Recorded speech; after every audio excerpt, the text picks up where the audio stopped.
D'accord.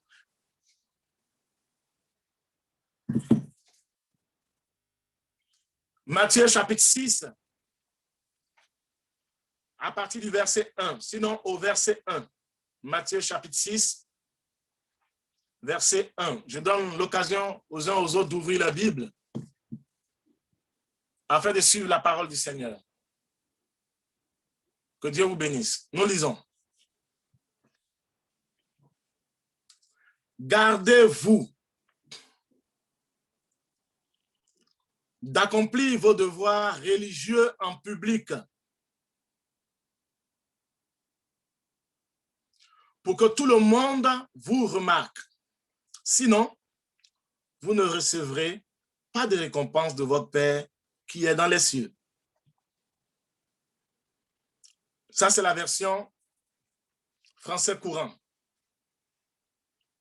Je relis, gardez-vous d'accomplir vos devoirs religieux en public pour que tout le monde vous remarque.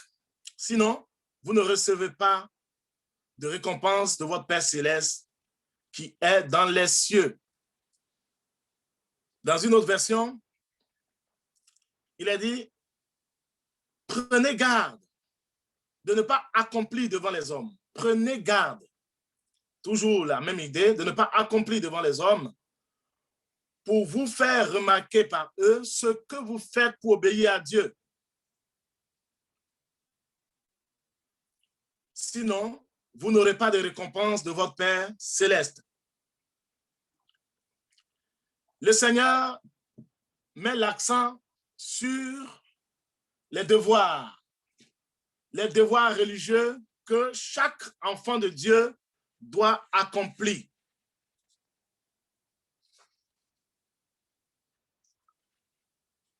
Le verset 1 énonce ce principe donc que Jésus va étaler sur les grands domaines de la piété juive.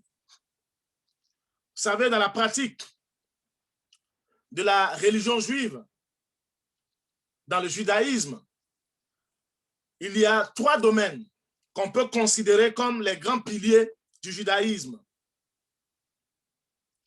Nous pouvons donc parler de l'aumône. Nous allons le développer. Vous allez voir au verset 6, au verset 2 et au verset 4. Jésus donc parle de l'aumône ou de la libéralité. Il y a aussi la prière. La prière, le verset 5 au verset 15, nous parle de la prière, met l'accent sur la prière, toujours au chapitre 6. Nous sommes donc toujours dans le chapitre 6. Au verset 16 et suivant, il est question du jeûne. Le jeûne, le fait de jeûner, de se priver de nourriture, de se priver d'eau, si possible, et pouvoir prendre du temps devant Dieu. Donc, effectivement, dans la pratique du judaïsme, ces 3 domaines constituent, c'est-à-dire l'aumône ou la libéralité, la prière, le jeûne, constituent les 3 grands piliers du judaïsme. Et Jésus souligne ici le risque que représente l'hypocrisie dans ces 3 pratiques, dans la mise en pratique de ces grands piliers, de ces 3 piliers. On peut être tout de suite touché par l'hypocrisie.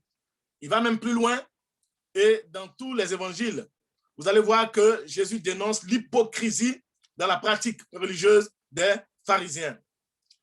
Il y a donc un danger d'obtenir sa propre justice, sa propre satisfaction devant les hommes et malheureusement se détourner de l'authenticité spirituelle que Jésus attend de nous.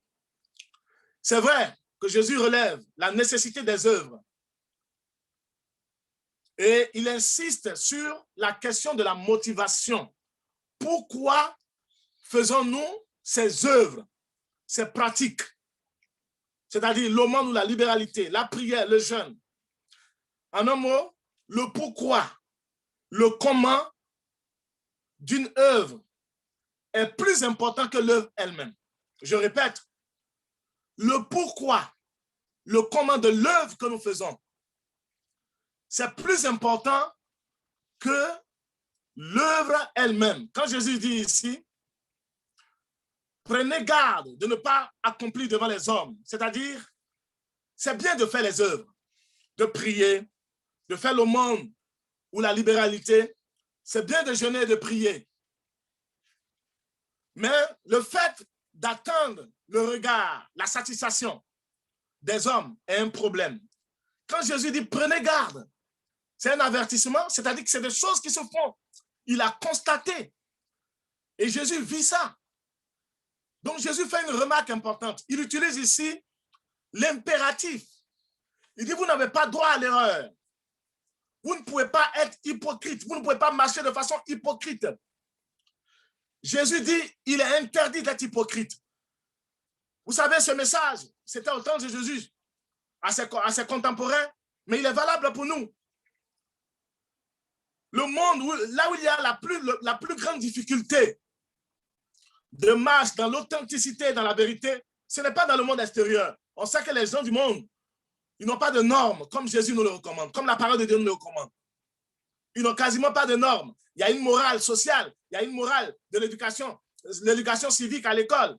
Il y a une morale que les parents ont, il y a une morale sociale, mais on le fait vis-à-vis des autres. Vous savez qu'il n'y a que le Saint-Esprit dans notre fort intérieur qui peut nous donner d'être une bonne personne et une personne avec l'intention bonne. On n'est pas parfait, mais être juste envers soi-même et envers les autres dans ce que nous faisons. Et malheureusement, c'est plus facile de céder à l'hypocrisie dans l'Église. Ce n'est pas que dans l'Église, dans tous les milieux religieux. Quelqu'un prenait l'exemple d'un ascète, un ascète oriental, un ascète de ceux qui mettent la cendre, qui mettent, comment dirais la poussière sur eux pour paraître saints.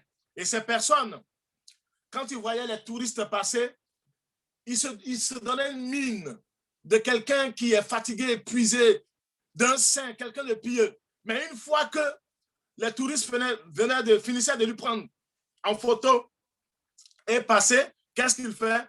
Il se met à jouer, à sauter, à rigoler, à dire ce qu'il ne fallait pas, des paroles à ne pas dire. C'est une mise en scène. C'est de l'hypocrisie. Et malheureusement, Jésus va les dénoncer. Il est valable pour nous-mêmes aujourd'hui également. Ce qui tue l'Église, ce n'est pas toutes sortes de péchés. C'est vrai qu'on dénonce tout de suite l'impudicité, la colère. Le chrétien va pas aller se bagarrer, mais malheureusement, nos paroles, par les critiques, par les propos, par les accusations des frères aussi, sont source de problèmes, et non les moindres. Mais malheureusement, l'hypocrisie, vous imaginez être à la tête, être dans une église, et vous avez à la tête un pasteur ou bien une femme pasteur hypocrite sur l'église. Là, je peux faire prendre mon exemple à moi-même. C'est-à-dire qu'il fait des choses et qui vous montre une autre facette. Mais ce qu'il est dans ses quatre murs, dans sa relation avec Dieu, ce n'est pas ce qu'il prêche à l'église. Ce n'est pas ce qu'il est. Il vous donne une autre image de lui-même. Ça peut détruire la foi des nouvelles personnes. Ça peut même détruire la foi des anciens, casser l'église. Il est important, ce n'est pas que les responsables, ce n'est pas que les leaders. Il est important que lorsque nous venons au Seigneur, nous devons soupirer après l'authenticité de notre marche. Donc Dieu, Jésus-Christ, encourage les bonnes œuvres. Il encourage de donner la libéralité, les aumônes. Jésus-Christ encourage la vie de prière intense. C'est la raison pour laquelle il va prendre l'exemple. Il dit, si vous priez, entrez dans votre chambre. Jésus-Christ encourage le jeûne. Il n'est pas contre le jeûne. Il a lui-même jeûné pendant 40 jours et 40 nuits. Qui a mieux jeûné que Jésus? Non, je crois qu'il n'a même pas bu d'eau. En tout cas, Dieu lui a donné la grâce de jeûner ainsi. Et nous sommes donc appelés, ces trois piliers qui sont propres au judaïsme sont aussi valables pour nous aujourd'hui. Mais Jésus dit, pour être récompensé par le Père Céleste, par celui qui est en haut, quel est le pourquoi et le comment de l'œuvre que nous faisons? C'est la chose qui est la plus importante. C'est ce qu'il y a de plus important.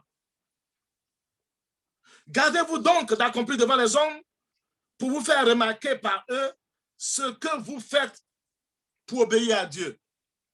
Quelles sont donc les pratiques que les Juifs accomplissent les Juifs faisaient pour obéir à Dieu, nous l'avons dit, il s'agit dans le chapitre 6 ici, de ces 3 piliers, de ces 3 grands domaines de la piété juive, à savoir l'aumône, c'est-à-dire la libéralité, la prière et le jeûne. C'est notre intention, tout ce que nous faisons pour le Seigneur. Qu'est-ce qui nous pousse? Qu'est-ce qui est caché au fond de notre cœur? Je connais des personnes, moi, des personnes qui disent que j'ai tout abandonné, j'étais un grand homme dans ce monde, j'ai réussi tout mon parcours scolaire et que maintenant Dieu m'a appelé, j'ai tout laissé tomber. Bon, cette personne est digne. Mais malheureusement aussi, tu peux être rien comme Pierre, tu peux être n'importe qui, comme tout autre, comme les apôtres, ils n'étaient pas des gens considérés et Dieu les a appelés. Dieu nous appelle. On n'a pas besoin de justifier qui nous étions ou bien de se donner de la valeur parce que être appelé aujourd'hui n'est pas bien perçu. Mais malheureusement, combien de personnes répondent à l'appel parce qu'ils sont réellement appelés ou combien de personnes cherchent par motivation, par intention autre, venir répondre à l'appel de Dieu parce qu'ils veulent résoudre un problème, que ce soit des pasteurs, c'est-à-dire évangélistes, pasteurs, apôtres, docteurs, enseignants.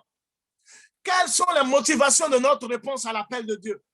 Ou que tu sois un simple chrétien, ou un responsable dans l'église, quelles sont les motivations qui te poussent à faire ce que tu fais pour Dieu? Est-ce pour combler un manque de réussite dans le monde? Est-ce parce que tu veux combler un besoin que tu n'as pas et tu as eu l'occasion d'être devant, tu as eu l'occasion aussi de dire je me réalise enfin, je suis quelqu'un, je donne la vie aux autres, Dieu passe par moi? Non. Dieu dit on ne doit pas arrêter de faire les bonnes œuvres, de le servir, de faire les bonnes œuvres, c'est-à-dire d'agir pour le Seigneur, de donner, de soutenir. Parce que si nous ne soutenons pas, nous ne soutenons pas plutôt, pas le monde. Aujourd'hui, le monde, on ne sait même pas ce que c'est dans notre pratique religieuse chrétienne aujourd'hui.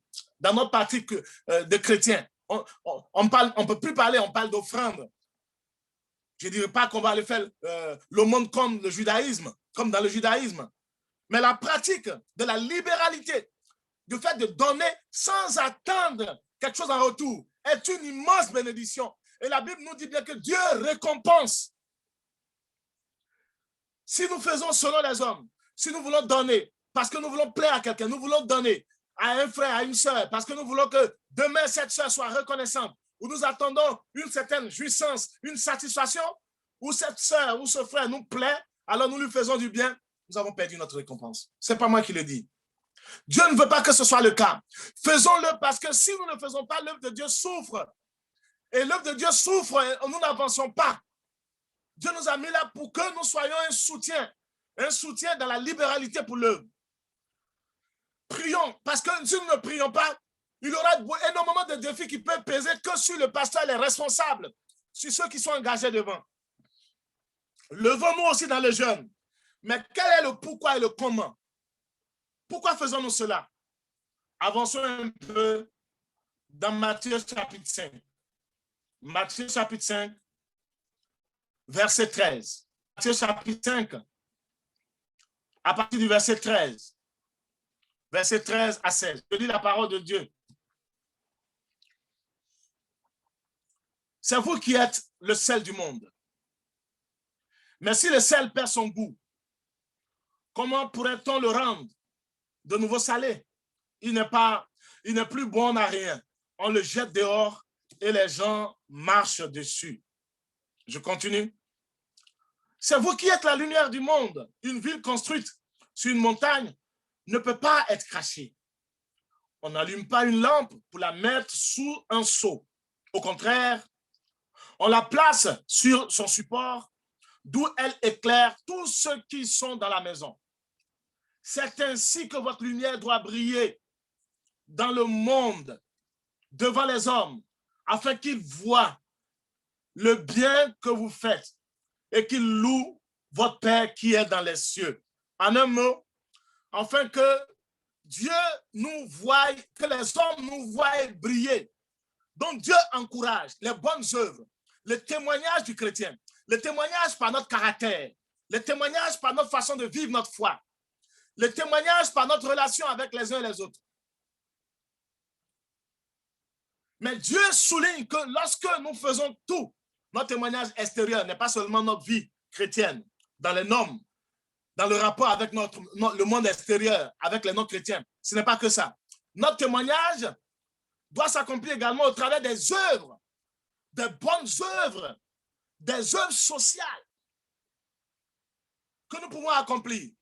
Les bonnes œuvres d'aider les gens de ce monde, pas que les chrétiens, de prier pour eux, mais de poser des actes concrets, de participer matériellement, financièrement, socialement, humainement, qu'on soit présent dans la ville où nous sommes, qu'on soit présent dans la ville où nous sommes.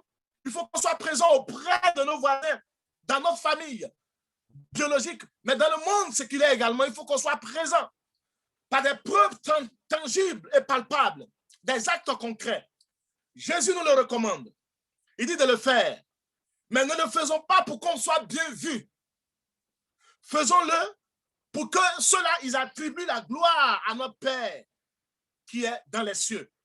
Tout ce que nous devons faire, nous devons le faire avec une motivation pour dire, je le fais pour la gloire de Dieu. Est-ce que c'est pour la gloire de Dieu? Ou je le fais parce que ça m'arrange?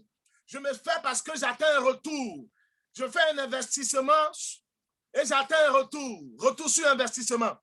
Je le fais parce que ce frère ou cette sœur me convient, sa tête me plaît. Non. Quelquefois, ça ne nous arrange pas de le faire. En méditant sur ces paroles, cette nuit à 2 heures du matin, j'étais en train de méditer, de prier. Et le Seigneur m'a rappelé une situation personnelle. Ah, j'ai dit, Seigneur, donne-moi de mieux faire. Donne-moi de mieux faire. Frères et sœurs, nous sommes appelés à témoigner. Mais quelles sont les raisons pour notre témoignage? C'est le pourquoi et le comment nous le faisons qui importe devant le Seigneur. Jésus venait d'affirmer que les membres du royaume sont appelés à exercer donc des actions positives dans la société. Sur tout l'entourage, il faut que le monde païen voie que nous sommes chrétiens par nos actions, par nos activités. Mais la mise en garde, ce que Dieu dit ici, c'est le danger contre l'hypocrisie. L'hypocrisie. Voyons ensemble dans Matthieu chapitre 5, verset 20. Matthieu chapitre 5, verset 20. Je lis la parole. Je vous l'affirme, si vous n'êtes pas plus fidèles à la volonté de Dieu que les maîtres de la loi, c'est-à-dire les pharisiens et les scribes et les pharisiens, vous ne pourrez pas entrer dans le royaume de Dieu. Si notre spiritualité ne dépasse pas celle des représentants officiels de la religion juive, si ça ne dépasse pas notre spiritualité, quand Jésus parle ici, il parle aux chrétiens de son époque. Donc, face à ces chrétiens, par opposition, il parle des pharisiens. Et ce que Jésus dit pour les chrétiens de son époque, c'est valable pour nous aujourd'hui. Si notre spiritualité ne dépasse pas la religion, ne dépasse pas ce que font les religieux, Jésus dit bien, vous n'entrerez pas dans les cieux. C'est-à-dire, Jésus ne va pas se contredire, frères et sœurs. Notre motivation, j'explique, je vais plus loin. Ce n'est pas explicité dans les versets ici, mais je vais plus loin. C'est-à-dire, la motivation qui nous pousse, le pourquoi et le comment qui nous pousse à vouloir passer devant, à vouloir faire les bonnes œuvres, quoi qu'il en soit. Tous les chrétiens, sans exception aucune, sont appelés à faire les bonnes œuvres. Jacques sera plus explicite et nous ouvre l'intelligence pour dire, dites-moi que vous avez la foi. Montrez-moi que vous avez la foi. Démontrez-moi, parlez, claironnez, criez votre foi.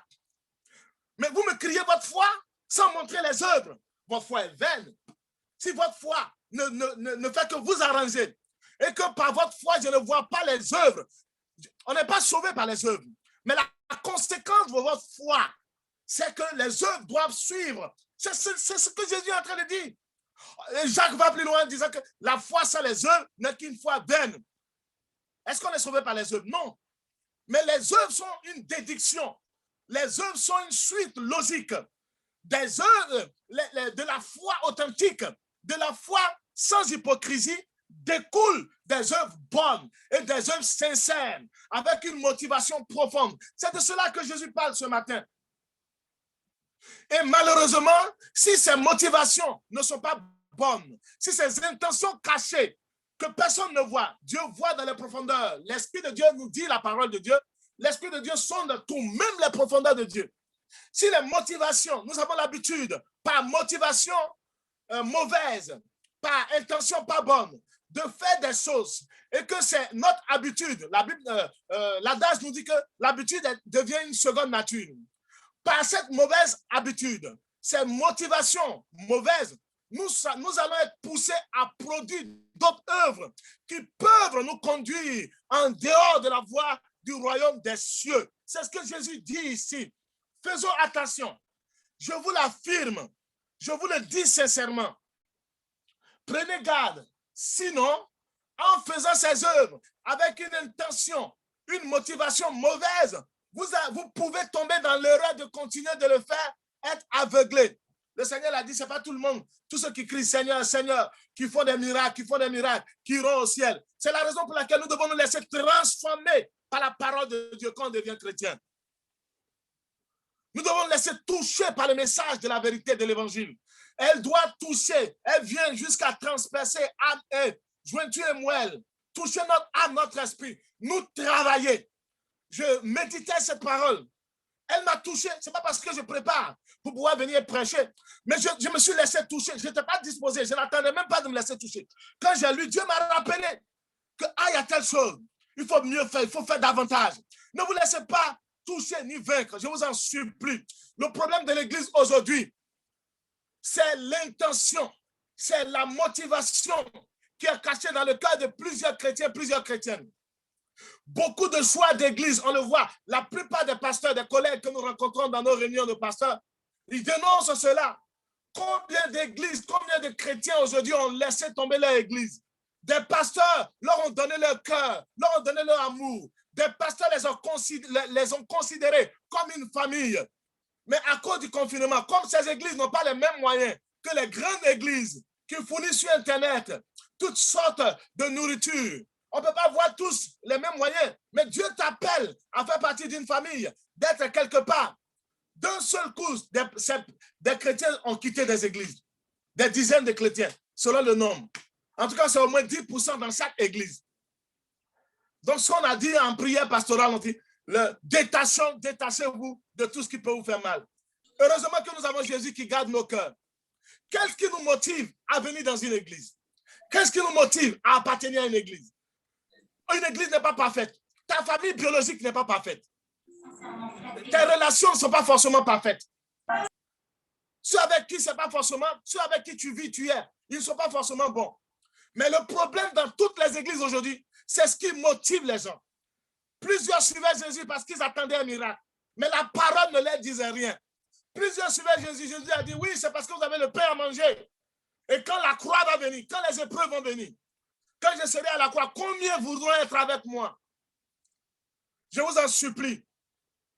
Ce qui est le problème que je constate et que d'autres hommes de Dieu constatent, que des écrivains, des théologiens ou même des écrivains religieux constatent, des écrivains évangéliques constatent aujourd'hui, c'est le problème de l'hypocrisie dans l'Église. L'hypocrisie est devenue comme le plus grand problème de l'Église. On se sourit, mais le cœur ne sourit pas. On se sourit comme ça. On se sourit comme ça. Vous me voyez? C'est devenu mécanique. Mais le cœur est fermé. C'est ce que Jésus dénonce. Et je prie le Seigneur, quel que soit ce qui sera, quelles que soient les déceptions que je peux recevoir, les retours d'ingratitude, excusez-moi du mot, que je peux recevoir d'un chrétien ou d'une chrétienne, je ne me laisserai pas toucher. Je prie Dieu, c'est ma prière. Je prie Dieu de me garder jusqu'à la fin. Je ne fermerai pas mon cœur. Mon cœur sera toujours ouvert. Que que Dieu me donne d'être comme Jésus, le berger parfait sur terre. On n'est pas parfait. Je peux être touché, mais Dieu me gardera toujours. Je vous en supplie, dans la famille spirituelle que nous sommes, ne laissons pas l'hypocrisie prendre place. Le grand problème, c'est l'hypocrisie dans toutes les églises. On ne se laisse pas conduire dans la suite, même s'il y a des épreuves. Beaucoup choisissent les églises ou les familles ou les amis ou les amitiés dans le monde parce que ça les arrange, parce qu'ils ont des intérêts communs. Ce n'est pas mauvais. C'est le principe du monde. Mais dans le Seigneur, notre principe de base, de choix et d'engagement ne doit pas être parce que ça nous arrange, c'est beau, ou bien on a telle chose. Il peut y avoir des épreuves, mais il faut marcher avec l'Esprit de Dieu parce que l'issue dépend de Dieu. La finalité de la raison pour laquelle Dieu te dit ici, il faut être là, engage-toi, lève-toi. C'est parce que Dieu a quelque chose en vue. Avec Dieu, Dieu ne montre pas la bonne chose. Dieu veut qu'on marche par la foi. C'est à la fin que Dieu révèle ce qui est caché. C'est la raison pour laquelle, si nous marchons avec vérité, authenticité, sincérité, nous ne serons pas déçus. Mais si nous gardons en nous une attitude, un comportement, une intention hypocrite, une motivation hypocrite, nous allons nous laisser piéger, pas par quelqu'un d'autre, mais par notre intention. La Bible nous dit que vous priez, vous criez à Dieu. Dieu n'entend pas. À cause des mauvais désirs, à cause des motivations, à cause des intentions. Qu'est-ce qui nous anime? Quelle est l'intention au fond de nous? Moi, je ne le connais pas. Mon intention, vous ne pouvez pas peut-être le connaître. Mais les épreuves viendront. Des situations viendront plus tard pour venir jauger nos intentions. Avec Dieu, ça marche toujours comme ça. Il y a toujours l'épreuve de la croissance. L'épreuve de la croissance permet à ceux qui sont vrais d'avancer, de croître et de faire tomber ce qui n'est pas bon en eux. Parce qu'ils sont prêts, ils sont disposés à cause de la motivation bonne. Mais ceux qui marchent de façon hypocrite, avec des motivations corrompues, ce qui se passe quand l'épreuve de la foi arrive, le but de l'épreuve de la foi, ce n'est pas la tentation. La tentation vient du diable pour nous atteindre, pour nous faire chuter, pour nous faire tomber. C'est la raison pour laquelle Jésus dit dans la prière dominicale que veillez et priez afin que vous ne tombiez dans la tentation. Le diable veut détruire dans la tentation. Mais l'épreuve vient pour nous faire croître. En fait, quand nos intentions ne sont pas bonnes, quand l'épreuve, les temps difficiles, ils viendront à coup sûr. Même dans le monde, ça existe. À plus forte raison dans le Seigneur. L'épreuve est le test. C'est le signe. C'est le témoignage de la bonté de Dieu pour son Église que Dieu veut pure. Dieu veut saint. Dieu veut une Église croissante, grandissante, mature. Donc, il permettra l'épreuve, que ce soit de façon relationnelle ou personnelle, que ce soit intercommunautaire ou personnelle. Dieu permettra l'épreuve. Alors, quand l'épreuve vient et que nos motivations sont tronquées, nos motivations ne sont pas bonnes, il y a problème. Il y a problème parce que ces motivations sont exposées plutôt et nous sommes abattus, nous sommes frustrés, nous sommes découragés, nous sommes comme vaincus. Mais ce matin, peut-être que tu l'as fait par inconscience, tu l'as fait par mauvaise habitude. Dieu est en train de te tendre la main. Dieu te parle. L'Esprit de Jésus-Christ de Nazareth se révèle à ton cœur ce matin. Il frappe, je vois le Seigneur avec une image, frapper au cœur de quelqu'un. Dis, ouvre la porte de ton cœur. Arrête de continuer sur cette marche avec l'intention pas claire, mais sois clair avec moi, car là où tu es, je marche avec toi. Je vois la personne être éclairée. Dieu, la porte essaie de s'ouvrir. Elle ne s'ouvre pas, elle essaie de s'ouvrir. Il y a une hésitation, mais tu n'as pas hésité. Quand Dieu te tend la main ce matin, les motivations cachées, les motivations calculatrices, les motivations qui nous arrangent, les intentions pas bonnes, n'arrangent pas le chrétien lui-même. Tu te mets des pièges, des obstacles.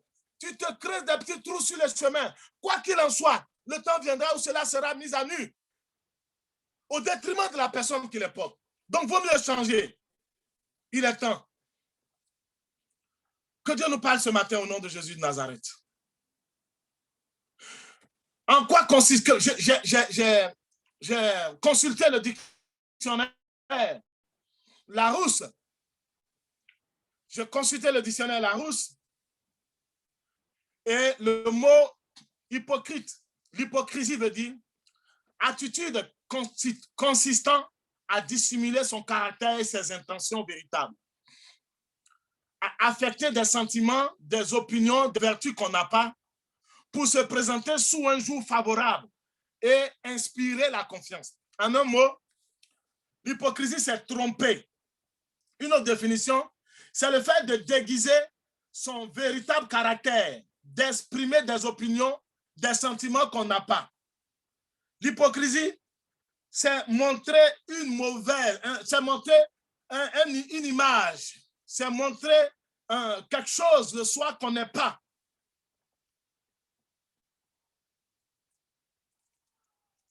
C'est dommage si nous attendons l'épreuve pour que ce qui est caché soit mis à nu. Lisons la parole de Dieu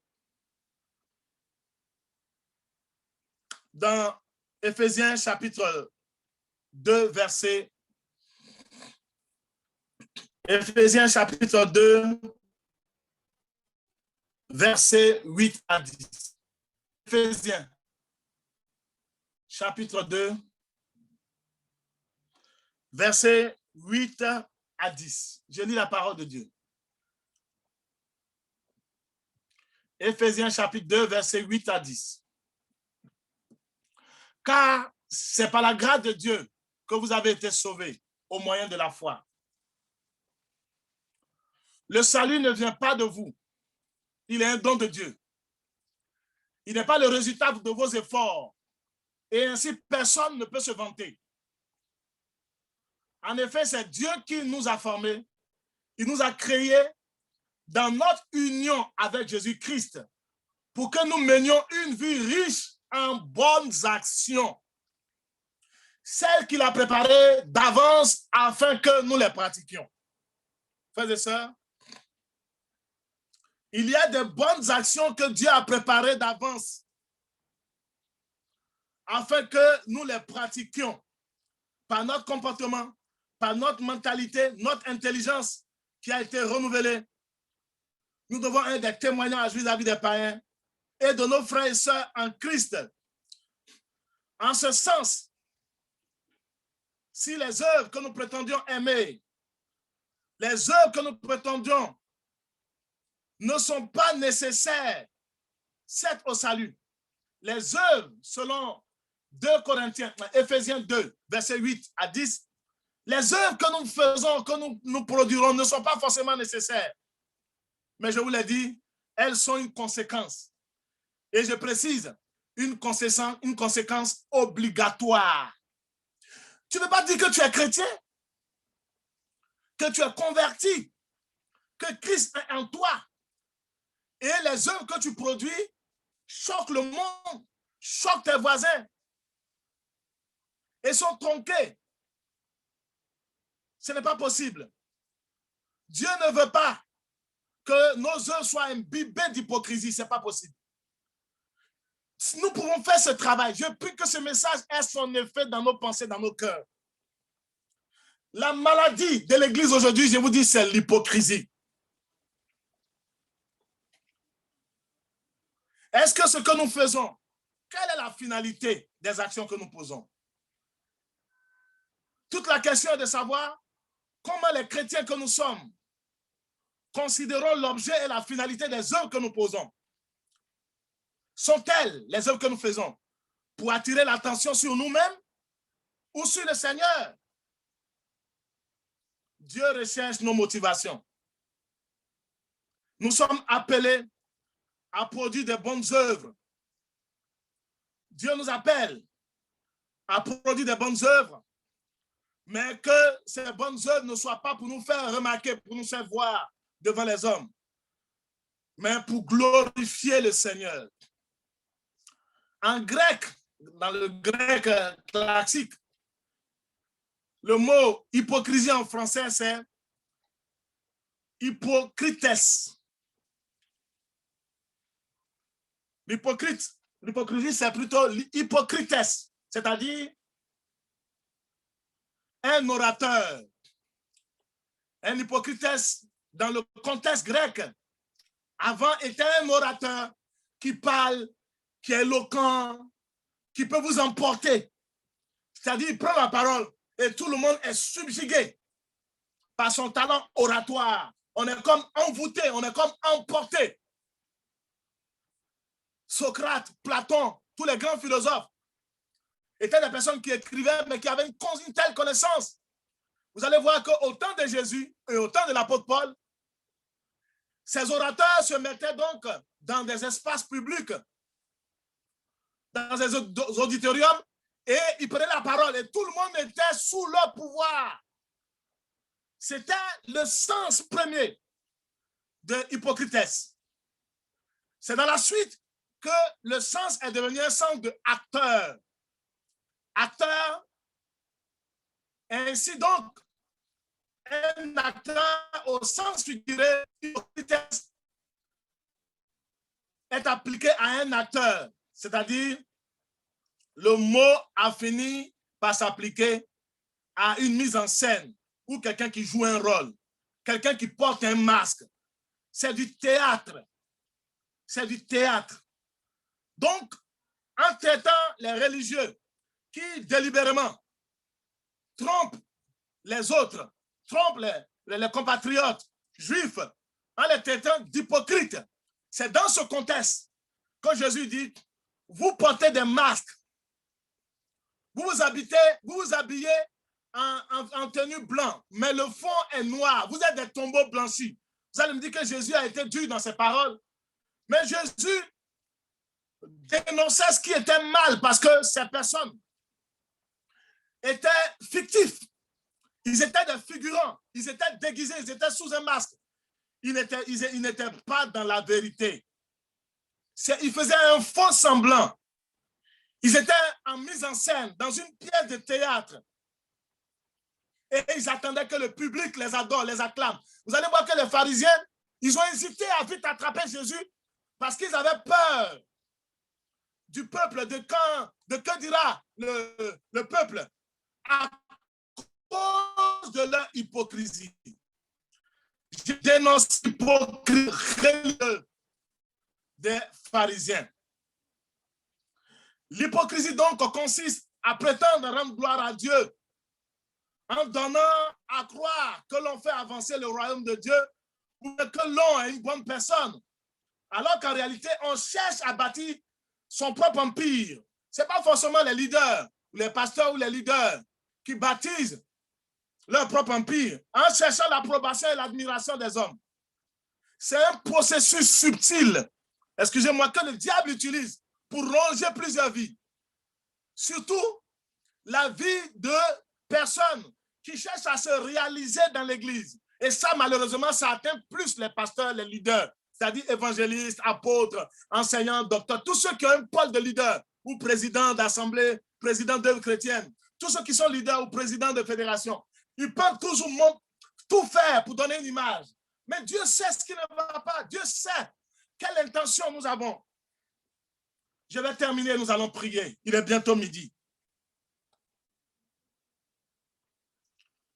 Nous pouvons nous poser ces questions ce matin, frères et sœurs.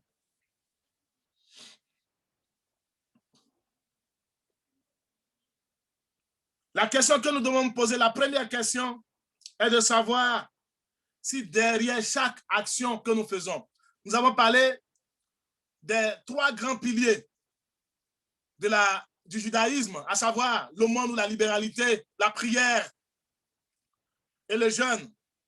Et si dans notre pratique d'actes de piété, si ne se trouve pas caché, ne serait-ce qu'à l'état minime, à l'état embryonnaire, ce ne se trouve pas caché une intention, une motivation malsaine et quelquefois pas beau à voir de ce que nous pouvons appeler un retour sur investissement. Si nous le faisons, Dieu nous appelle à changer. Nous le faisons parce que nous voulons que les frères et sœurs nous voient religieux, spirituels. Vous savez, heureusement, je prie toujours le Seigneur que Dieu me donne le discernement, mais je ne cherche même pas à juger qui que ce soit. Ce n'est pas facile, on est des hommes. Commet le plus grand péché. Soit la personne, excusez-moi, la plus hideuse, c'est-à-dire mauvais dans l'intention, la personne difficile. Je me mets en prière et je dis au Seigneur, quelle est même si la personne présente cette intention, cette motivation vicieuse et hideuse, Seigneur, quel est toi ton plan final pour la personne? Je prie. Et jusqu'à ce jour, je constate que ce que la Bible dit est vrai. Dieu m'a toujours montré que voici le plan que j'ai pour cette personne. Et vous allez voir que ce plan est souvent contraire à ce que la personne vit, ou au caractère, à l'attitude malsaine, à l'attitude hypocrite peut-être, que la personne montre. Dieu me montre la bonne chose et jusqu'à ce jour, je n'ai pas été déçu. L'intention de Dieu a été toujours bonne. Quand la Bible dit que Dieu a des projets de bonheur pour nous, dans Jérémie 29, verset 11, c'est des projets de paix, non de malheur que Dieu a pour nous. Je vous assure, la révélation, la prophétie doit le confirmer et Dieu me l'a confirmé à 100%. Mais malheureusement, quelquefois, d'autres mettent du temps à changer et d'autres vivent comme ça parce qu'ils veulent combler des blessures, ils veulent combler des manques, ils veulent combler des insatisfactions. Ce n'est pas parce qu'ils veulent dominer ou ils veulent être foncièrement, c'est-à-dire sincèrement, authentiquement hypocrite. Non. C'est parce que l'ennemi essaie de les avoir en leur glissant dans la tête, de porter un masque, de jouer un rôle, de faire du théâtre. Et ces personnes ne le font pas par intention hideuse ou vicieuse ou pernicieuse. Ils ne le font pas par motivation mauvaise nécessairement. Mais effectivement, ces personnes portent un masque, ils jouent un rôle. Ils montrent une autre image de ce qu'ils ne le sont pas à l'église. Mais après cette image, après ce masque, après ce rôle, après de jouer les acteurs devant les frères et sœurs à l'église, ou quand ils sont au téléphone, ou quand ils voient les frères et sœurs, quand ces personnes se retrouvent eux-mêmes dans leur quotidien, ils souffrent. Ils souffrent de la vie qu'ils ont, ils sont mal, ils ont des blessures, ils ne sont pas bien. C'est la raison pour laquelle, si nous appelons pasteurs, serviteurs de Dieu, bergers, nous devons chercher à comprendre l'intention des gens. Même si nous voyons de façon ostentatoire leur comportement, c'est-à-dire de façon tangible, visible et palpable, leur caractère qui n'honore pas Dieu, nous ne devons pas les juger. Je me refuse de juger qui que ce soit. Jusqu'à ce que Dieu me montre par des preuves concrètes, et par des actions visibles que la personne est ainsi.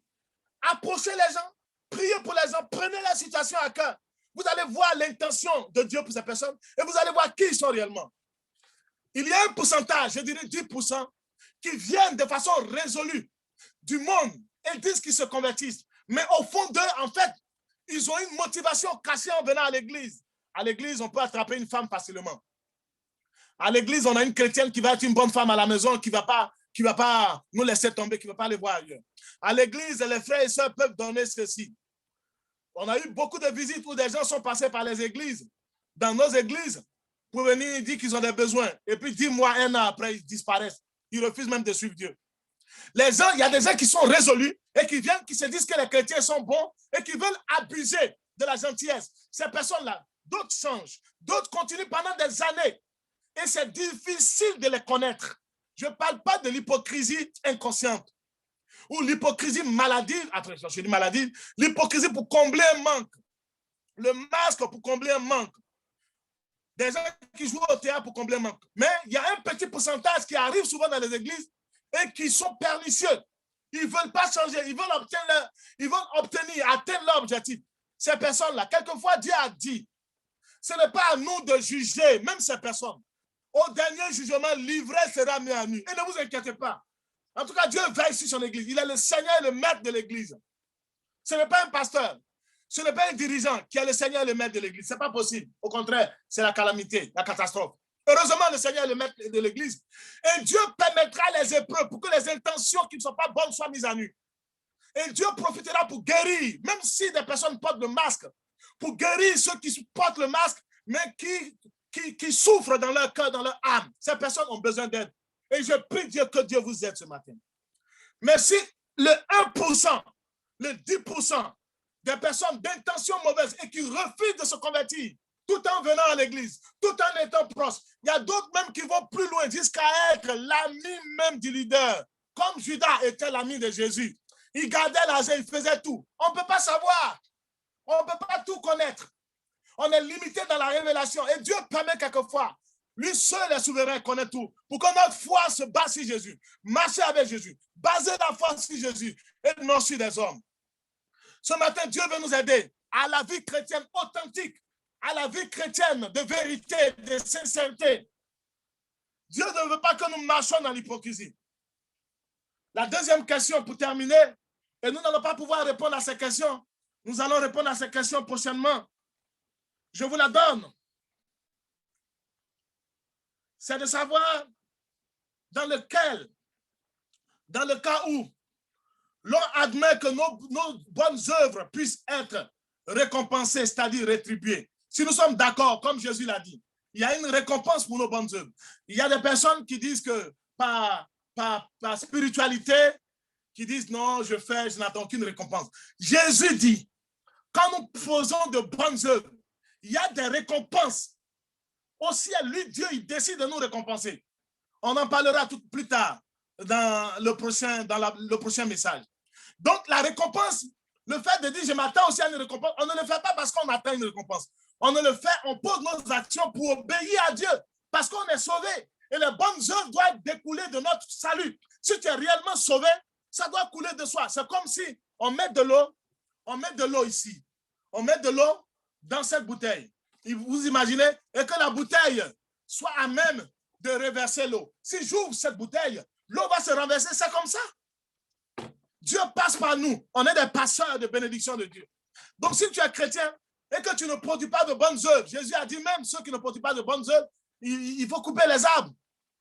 Il faut émonder l'arbre pour qu'il puisse produire. Les épreuves viendront. Donc, c'est une condition. C'est obligatoire qu'un chrétien qui est converti, la conséquence inéluctable, c'est qu'il produit de bonnes œuvres. Mais quel genre de récompense nous attendons de la part du Seigneur?